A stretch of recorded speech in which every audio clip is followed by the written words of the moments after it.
47%. Charles, we've seen this over and over again. In the immediate wake of a terrible tragedy, the public responds and demands gun controls, and as time passes, that demand fades.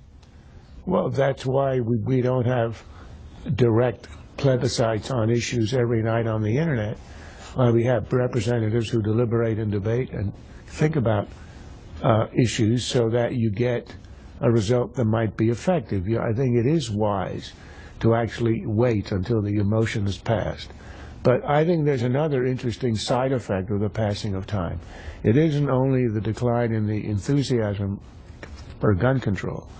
It's the decline in any serious look at the mental health issues, which at the time you thought, well, there are three issues here: the guns, the mental health, and what's happening in the media. And we heard a bit about the last two at the beginning, and now it's almost disappeared. It was heartrending when you see the mother of a victim in that ad say you should do something real. I think the gun control is not going to have an effect. I think what might have an effect would be to have a commission or a study to study and recommend the tightening of the laws that would allow the commitment of the mentally ill.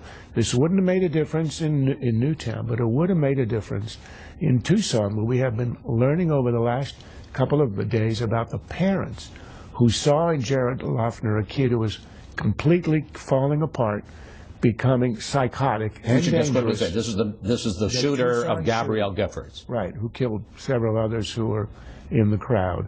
And that is an instance where the parents were aware, his classmates were aware of how dangerous he was. But the way that the laws are constructed today, he had to kill before he could be apprehended. And I think that's a real problem.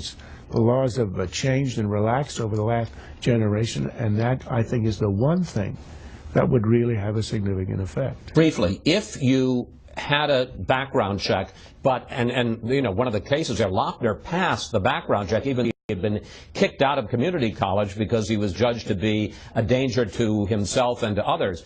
If you had a better system so that that kind of mental health information got into the background check, would you support it then? I wouldn't oppose it, but I'm not sure it would make a difference. What should have happened to him is the parents and the people who knew him should have had a way to go to a court and to recommend treatment, and even if it had to be done against his will. I know it sounds harsh, but that's how we did it 30 years ago. And you don't really want people as psychotic as that in the community who can then act in a way that a lot of people around him were sure he was going to act, and